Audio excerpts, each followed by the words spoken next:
Hello. Today I'm going to talk about my top 10 spiritual awakening books. If you like anything you see here, you can like and subscribe and hit the bell for notifications. But we're going to get into this, and I've been thinking about this list for a long time because it's not easy to pick 10. And I should say there were dozens of books I've read, probably hundreds, the more I think about it, that could be on this list that I've read over the last 30 or 40 years. At a later date, I'm going to make a top 10 books on individualism list. So if there's something that you think should be on here and it's not, it could be on that list. And there are two other top 10 lists I have that might have books that you might think should be on here as well. I have a Western occult top 10 list and a Eastern occult top 10 list. So some books like the Tao Te Ching and stuff are going to be on that list. But this is my list, and maybe others may argue that these are not the ones, but these are the ones that spoke to me personally. And I think these are mostly books, aside from number 6, I read all these books in about a 3-year gap between 2001 and 2004. That was kind of my spiritual awakening time. So most of these books come from that period. There have been many books since I've read since then, and I mentioned them in a lot of my other videos. And so these are kind of just, I don't want to say beginner books, but there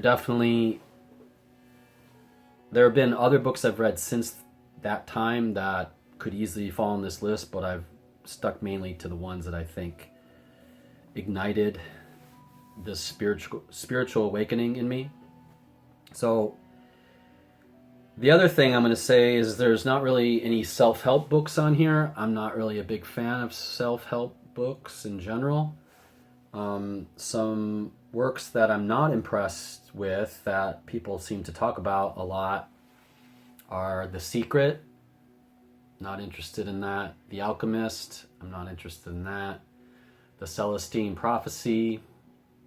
I mean, I've read all these books, but I didn't really think they were very good. And, you know, whenever you're kind of going into this realm, people will just start recommending all this stuff to you, and you just don't know until you dig into it. But I would not recommend those books. I think they're kind of messy and a little bit cute. They're kind of pandering mysticism, or New Age pop mysticism.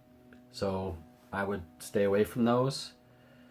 Some other books or writers that could have been on this list and I love, but they just didn't make the cut.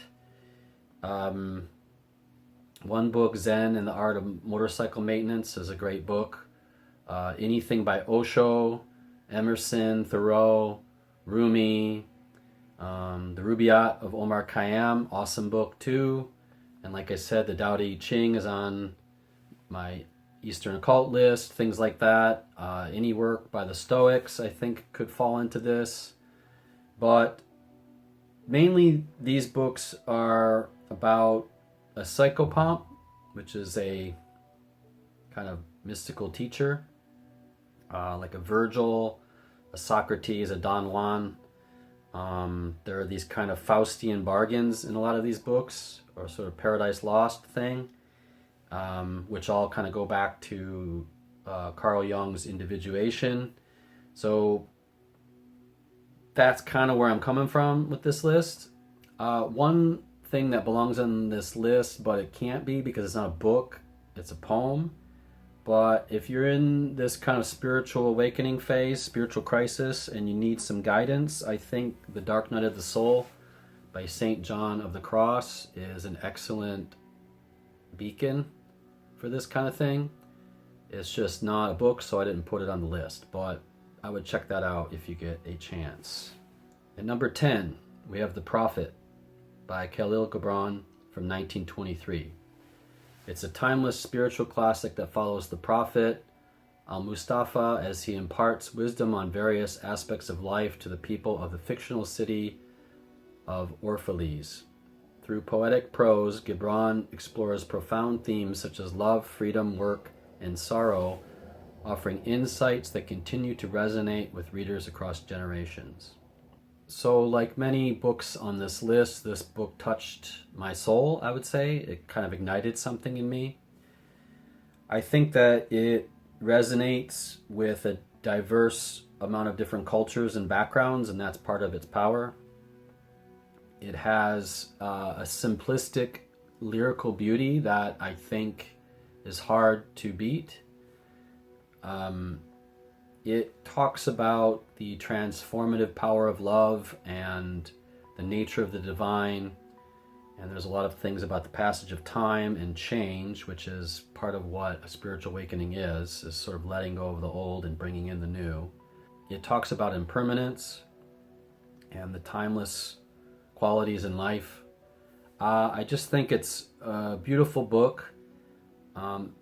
It's pretty far down on my list because the rest of these are even better. So if you like this book, it's just going to get better, in my opinion. At number 9, we have The Way of the Peaceful Warrior by Dan Millman from 1980. Follows the journey of a college gymnast named Dan who encounters a mysterious mentor named Socrates and learns life-changing lessons about mindfulness, purpose, and personal transformation. Blending elements of autobiography and fiction, the book inspires readers to embark on their own quest for inner peace and fulfillment. I think this is a great book for beginners if you're just getting into kind of a spiritual crisis, or you've had some kind of life-changing event like a death or a breakup or something where it's just really hit you hard and you're struggling. I think this book is for you, and I definitely think it's a good entry point into this kind of idea or thought. I could even say that someone as young as a teenager could probably get a lot out of this book. It's a gripping story. It is mostly autobiographical. These are things that he actually experienced, and it's just about trauma and the transformation that occurs when you think your life is going a certain direction and something gets in the way and kind of crashes it down, and you have to pick up the pieces. It's also about emotional resilience and having grit and determination to get through a dark time.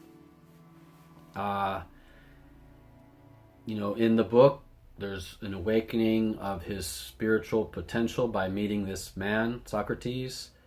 And, at first he thinks that the man is kind of full of shit. But as Socrates kind of performs these miracles, let's say, he starts realizing that there's more to life than what he thought. And I think the best thing about this book is it just can show you how to become a better human being. There are a lot of lessons in here, so I think it's pretty good. At number 8, we have The Teachings of Don Juan, a Yaqui Way of Knowledge by Carlos Castaneda from 1968. It's a groundbreaking exploration of shamanism and altered states of consciousness. Through the author's encounters with the mysterious sorcerer Don Juan Matus, readers are taken on a transformative journey into the realms of perception, spirituality, and the nature of reality. I read this book at a time where my whole life was kind of opening up, and it was like the Dan Millman book I mentioned previously. This is good for those that are kind of entering a new phase after destruction. And I hadn't had much experience with psychedelics when I read this, but as I was reading it, these kind of experiences were coming to me, and the wisdom from the book were kind of gelling with these other experiences I was having in my real life. This book blurs the boundaries between anthropology, ethnography, and spiritual exploration by diving into these shamanic practices of this sorcerer. I think there's a lot in here about alternate realities and kind of spiritual realities, which I think are another level of awareness. And it's mostly about expanding consciousness and being more present and being more alive in the world that you live in. Now, there's a lot of controversy with this book because some people think it's not authentic and that he didn't actually meet this man and that he's just an invention. And I don't think it actually matters because I suspect that the real Carlos Castaneda probably knew several men like this because he was an anthropologist and he spent a lot of time with people that were doing these psychedelics. This could be a combination of many of the men or women that he knew. And that's okay. I don't think it has to be a real person. You can tell that the wisdom is still there, though. So whether it's a true story or not, I don't think it really matters. In fact, I think most psychedelic experiences are very hard to relate to another person. So I think in all, he did a great job just putting them into prose and getting it out there. So I think it's a great book for if you're interested in expanding your mind. At number 7, we have The Cloud of Unknowing, written anonymously around the late 14th century. It's a medieval mystical text that explores the nature of God and spiritual union through contemplative prayer. The author guides readers through a journey of divine illumination, advocating for the use of a cloud of unknowing to transcend human understanding and experience direct communion with the divine. This is a very powerful book, and I think a lot of times people are apprehensive to dive too far into stuff from the past or stuff that falls into a certain religious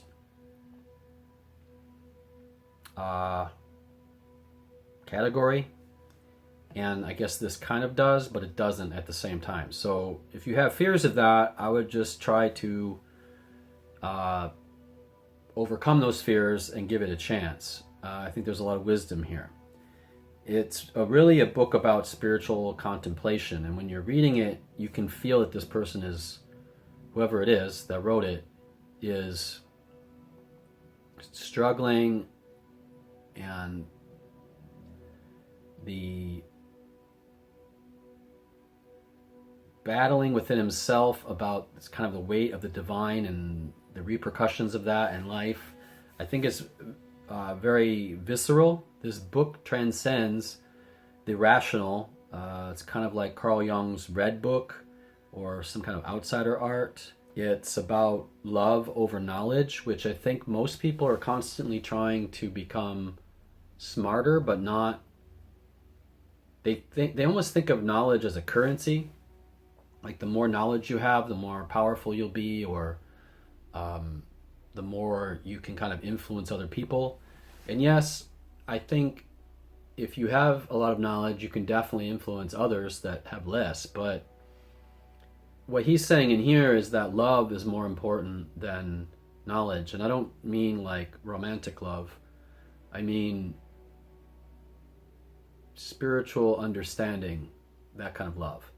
And that you could read 1,000 books and compare it to one divine spiritual experience, and they're not even remotely the same. This is kind of a direct love of God. And when I say God, I'm not exactly talking about the Christian God. I'm talking about, I don't want to get too far into other things I'm interested in here, but I think it's, many of the things that he talks about in this are attachment and surrender of the ego. These are things that, like, I think are not always prevalent in Christianity. They almost go more into Buddhism and stuff. There's a lot about humility and patience and perseverance, the nature of suffering, which is a very Christian idea, redemption and divine grace. And I think it's just, I prefer to look at it as one man or woman who was struggling, and this is their thread of a way out, and that's how they're kind of getting through this time of kind of madness, spiritual madness. I read this alone in my apartment in a time of a lot of isolation, and I remember vividly reading this by candlelight, which is kind of strange because why would I do that? But I had this book at a time where I had a power outage because my apartment was in kind of the ghetto and it was not very good. There was this power surge that destroyed all my equipment, my computer, my TV, everything, and the lights weren't working. And I don't remember where I got this book, but I think there were 2 or 3 used bookstores I used to go to around that time, and I remember I had just gotten it, and so I didn't have anything to do. It was dark, and I was like, I'm just going to light this candle and read it. But looking back, I think that was the best way to read it. It was a very personal experience, and I read it in one night because I was so riveted by what this person was experiencing, but also how it connected to what I was experiencing. It was almost like if you've ever been in love and you have one of those conversations where it's just very intimate, that's how this felt, but a person reading a book version of that. It just felt like you're inside this person's head, and especially if you're in a similar place, then it's just magic. Now, if you are in some other place, maybe this book would not connect with you, I don't know. But in that place at that time where I was, this book just said a lot to me. At number 6, we have the Meditations by Marcus Aurelius, written around 170 to 180 AD. It's a collection of personal reflections and philosophical insights by the Roman emperor. He shares wisdom on stoicism, resilience, and the pursuit of inner tranquility amidst the challenges of life, offering profound guidance for readers seeking wisdom and self-mastery. So this is the most recent book on this list. Like I said, most of these I read within a 3-year gap, but this one I read a few years ago in the height of the pandemic. I had read some of it when I was in high school, little excerpts and stuff, but I actually sat down and read it. And this is deeper than a lot of the other books on this list. And I don't know if this would be a good introductory book, but it's definitely, if you're trying to get to another level of thinking, I think this is a great book for that. It grapples with the universal existential questions, all the struggles that we go through in life, and how to maintain control and have resolve. There's the Stoic concept of acceptance and equanimity in the face of adversity. And anyone that's gone through some kind of struggle or spiritual crisis knows it's not easy to get through that. And this is kind of giving you tips on how to deal with the ups and downs of life and the inevitability of change, which we all face day in and day out. But what he does in this is he talks mostly about focusing on what is within our control. And there's also a lot about moral integrity and self-discipline, striving for excellence in thought and action. And yeah, I think when I read this during the pandemic, my mind was in the right place for it. I'm not sure if it would have spoke to me as much if I was in a different place. But like that time in my apartment when I read the majority of these books, the time during the pandemic was kind of a time of isolation, and I think it was a spiritual incubator, let's say. This is kind of an advanced entry on this list, so I wouldn't start with this, but if you're further down the line, I think this would be a good thing to look into. At number 5, we have The Hero with a Thousand Faces by Joseph Campbell, published in 1949. It explores the common elements found in heroic narratives across cultures and time periods.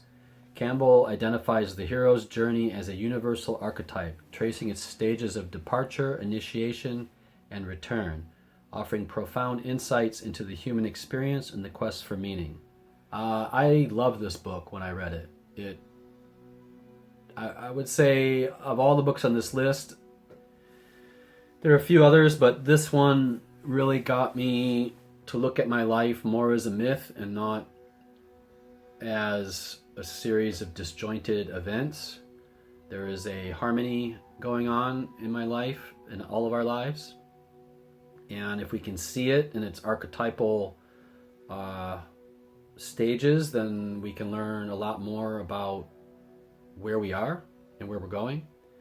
It's an examination of the journey of the soul toward enlightenment, the exploration of the hero's journey. It's sort of a metaphorical roadmap for spiritual seekers, I'd say. There's a lot about awakening and transformation and the integration of the shadow.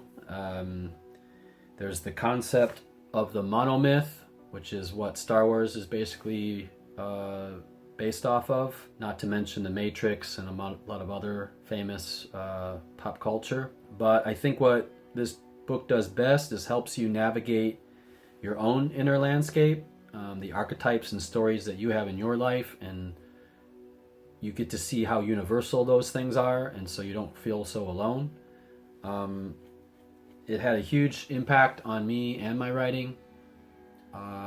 And I think, when you go through these experiences, these sort of spiritual transformations, you have your own Hydra, and it has its own jaws, and it clamps down on you, and it's really hard to get out of it, and it takes either another person or a book or some other experience that you do, whether it's meditation or psychedelics or something, to jog you out of that trap and to kill the beast, let's say, slay the beast. And I think this book has lots of tools to do that in it. Now, it seems like it's just a book about mythology, but there's so much more here. And if you look at it as just mythology, I think you're going to be surprised, because it's way deeper than that. Number 4, we have Tropic of Cancer by Henry Miller, first published in 1934. It's a groundbreaking and controversial novel that vividly portrays the bohemian lifestyle of expatriates in Paris during the 1930s. Through his explicit language and raw narrative style, Miller explores themes of existentialism, sexuality, and the pursuit of artistic freedom, challenging societal norms and conventions of the time. Okay, so this is a mostly autobiographical work of fiction, and if you know anything about him, several of his books are about this time, but this is the one that kind of set him up. There is a sequel called Tropic of Capricorn, and he also talks about this time in his life in The Rosy Crucifixion, which is later books that he did, a trilogy of books. So this is, I think the best thing about this book is how bold it is. By being so bold, it has lots of controversy attached to it because of its explicit language, its graphic sex, and its taboo subjects that it discusses, like prostitution and adultery and existential despair. There's a lot in this book. It is definitely a vivid example of Bohemia, and you get to see all facets of it, the good and the bad. It's his breaking free of the air-conditioned nightmare. When I say that, I mean he was being kind of eaten up by the corporate man, and this is him breaking free of that. And so when I read this, it was very liberating, because I was kind of in a similar place. I had just left a couple different jobs that were not satisfying me, and I needed out. And seeing someone else break out of the cage was very inspiring. What is great about this is it's kind of this vibe of leaving the shallow end of the pool and jumping into the deep end. And, you know, in order to do that, you need to leave everything behind and kind of burn it down. And that's what he does in this book. And I think it just, when I read it, it gave me the permission that I could be free like that. I could be bohemian. I could live the life that I wanted to live despite what everyone was telling me to do. So in that way, I think it's invaluable. Now, it might not be for everybody. It's pretty raw, and maybe the sexual stuff in it doesn't really translate to modern day that well because of the way identity politics is and stuff now. So maybe it wouldn't be for everyone, but I personally was quite inspired by this book. In fact, I'd say my first novel was greatly inspired by this book. Really just the raw honesty of it. I think that gives a writer permission to go in that direction. Maybe Kerouac would be another example of someone that just tried to write as honestly as possible.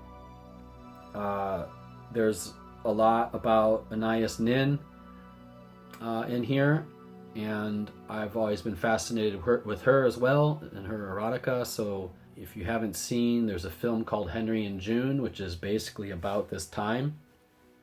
It's a quite fascinating movie, and I think if you're interested in Bohemia, it's a good film to watch because it kind of shows you what it was like at this time. All the other books on this list, I would say, are more liberating in a spiritual sense, whereas this one is more liberating in almost a artistic sense. But I think that translates to a spiritual end, because if you are not artistically or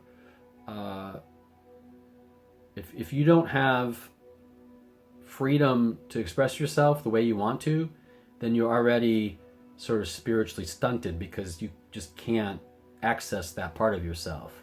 So if you're having like writer's block or you can't create, this is a good book to read, I think.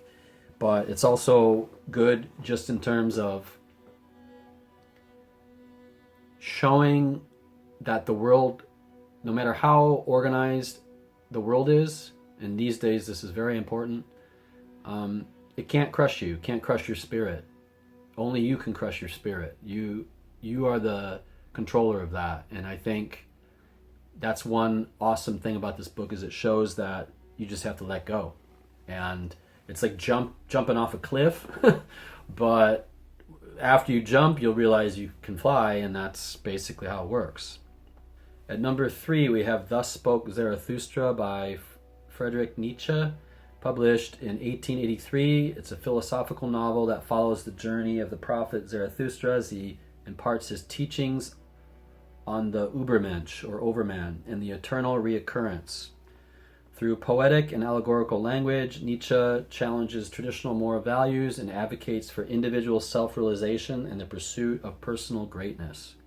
Yeah, so this talks about his idea of the Overman and the person who transcends conventional morality and embraces a life-affirming attitude toward existence. So I think this book has lots in common with Tropic of Cancer in that way. I'm going to read a quick quote from this book that I think sums it up and has influenced many people, including Joseph Campbell. 3 metamorphoses of the spirit do I designate to you.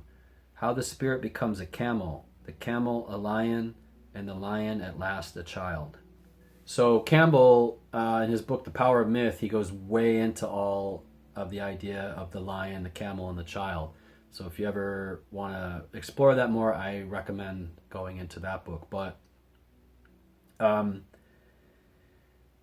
this one is done through parables. The prophet descends the mountain, and from his solitude he tries to share wisdom with humanity, and they kind of reject a lot of his ideas.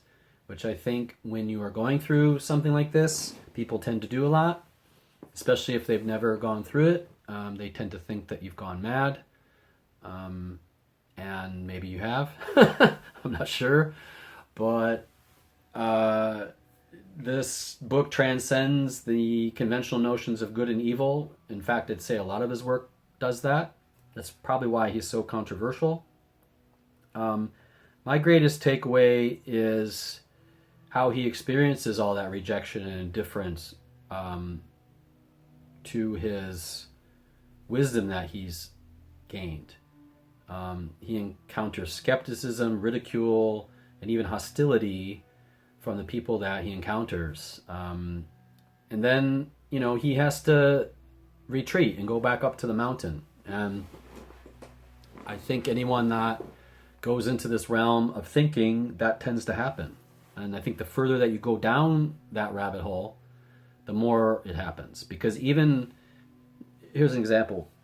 If you're talking about diet or the realm we live in or the political world or occultism in plain sight, these are all different rabbit holes that go very, very, very, very deep. And now you may connect with a person on one of those at a certain place, but you might be way far past them in some other deep, deep, deep, dark well where you still look crazy to them, even though you do connect in other areas. And I think that's a hard thing to carry because you get ridicule. People in their ignorance will judge you if they don't know the information that you know. And I think that is kind of a curse of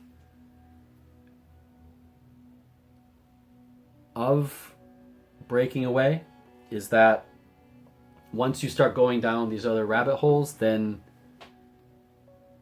no one's going to really understand your journey and what you've come in contact with and what you've read and what you've sort of examined. So they can only see it from where they are. And depending on where they are, that could be very far away from where you are. And I think that's the main lesson of this book, is that the more that you go inward, the more that you become a hermit, the more that you examine your own choices and your own spiritual journey, the more that you look insane or eccentric or just off the wall compared to everybody else. Now, I'm not saying you're not going to meet other people that will connect on you in certain ways in certain places. You probably will.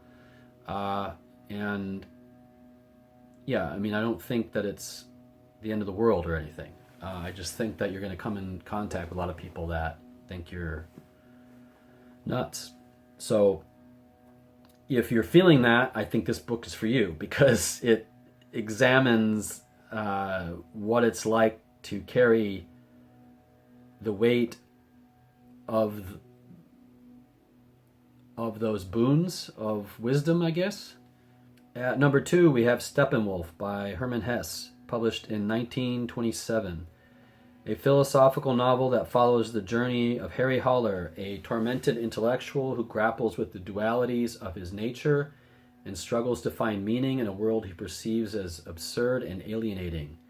Through encounters with eccentric characters and inner turmoil, Haller navigates themes of identity, isolation, and the quest for spiritual awakening, ultimately seeking reconciliation between his human and animalistic selves. So I am a big fan of this book. I'm a fan of all the books on this list, but this one really spoke to me in a way that the others didn't.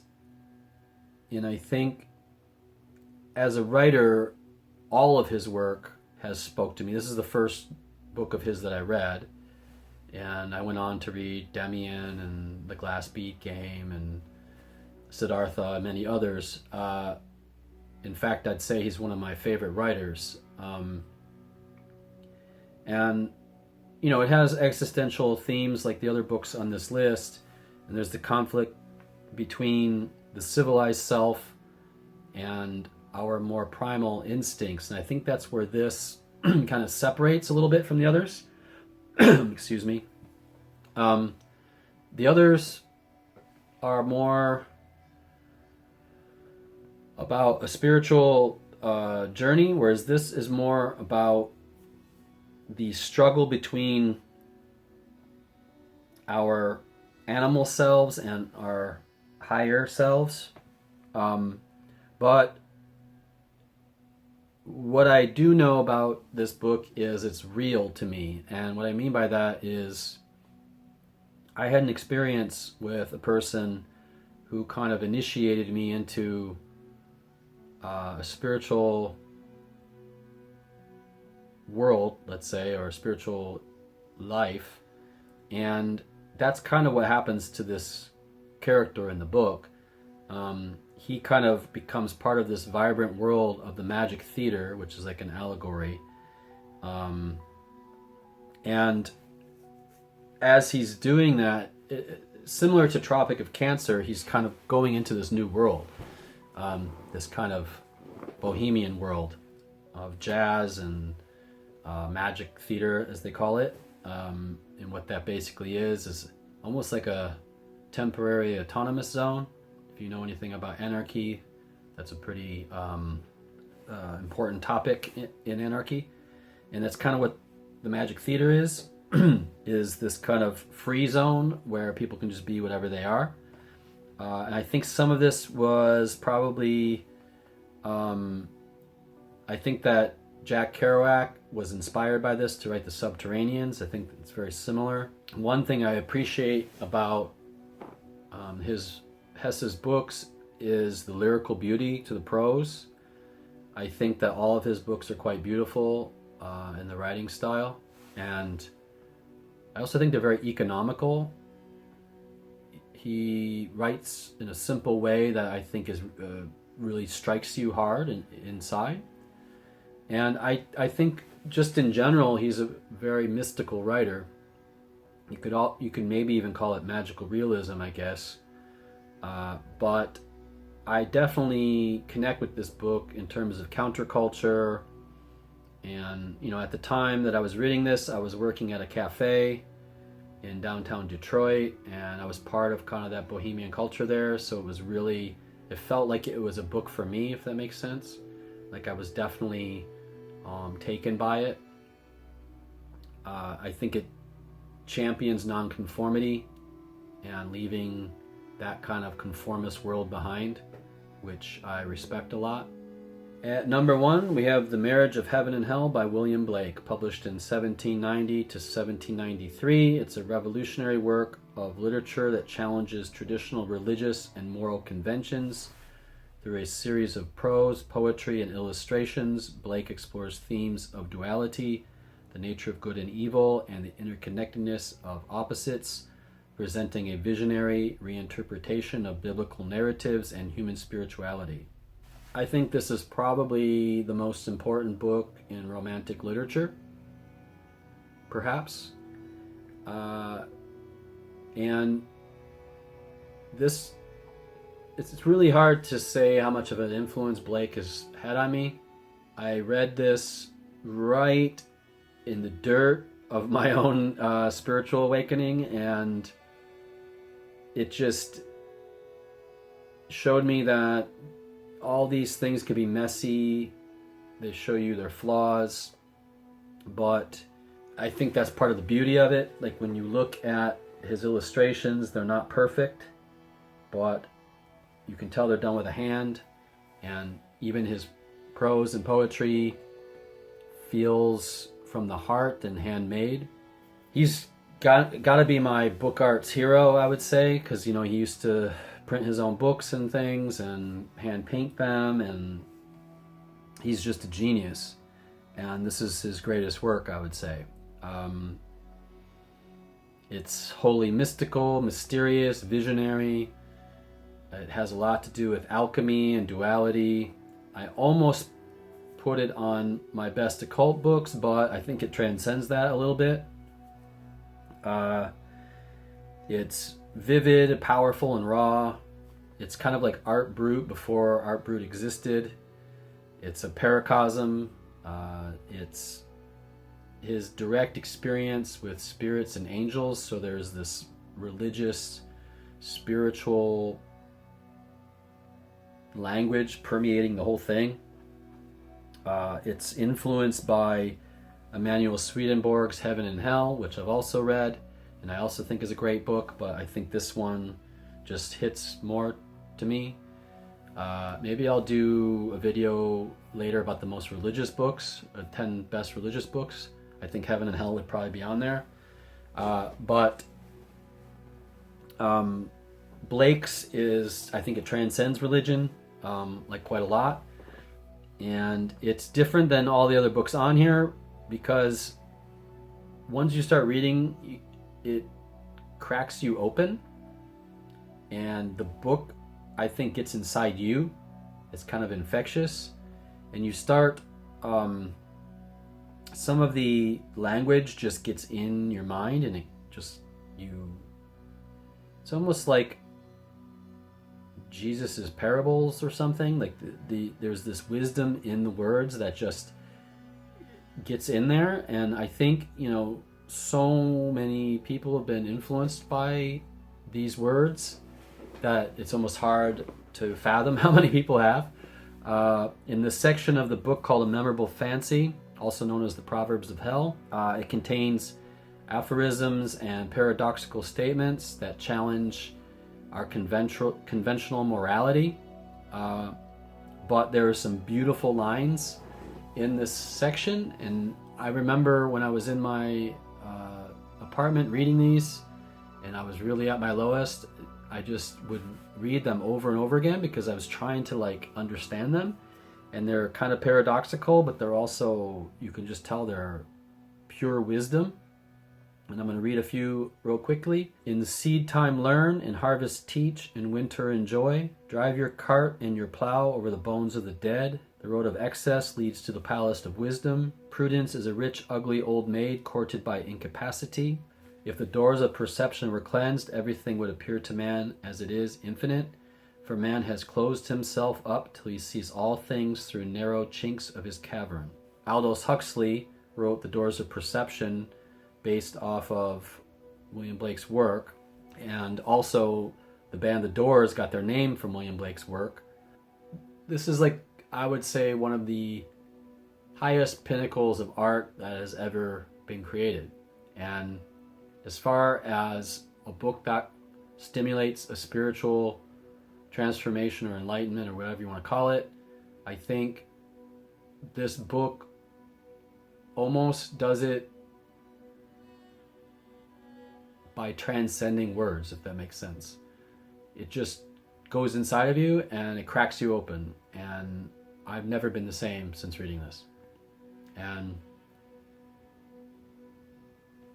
I think it shows that magic exists, because if you can create something, if you can write something that does that to a person, then the power that you have, even after you're long dead, is quite amazing, if you think about it. But that's my list. I know many people are probably not going to agree with my list, but that's what I got, and that's what I experienced, and that's what I chose to put on here. I will probably do a Blake video at some later date, but it's a daunting task, and I'm not sure when, but I will at some point. And yeah, if you have anything you want to add, any suggestions that you think should have been on here or that you don't think should be on here, you can put those in the comments. Or if you have anything to say about your own spiritual transformation, or if you're going through one now and there's something you want to share with people on my channel, you're welcome to do that. I know it's a hard time when you go through these things. I know it because I've went through it. And I think you never know where you're going to find the pieces to the puzzle. And hopefully, if you are going through something like this, some of these could be keys to doors for you. I don't know. But that's about all I have. If you want to like and subscribe, or if you want to share this with someone that you think it can benefit, I would appreciate that. Anyway, have a good day and take care.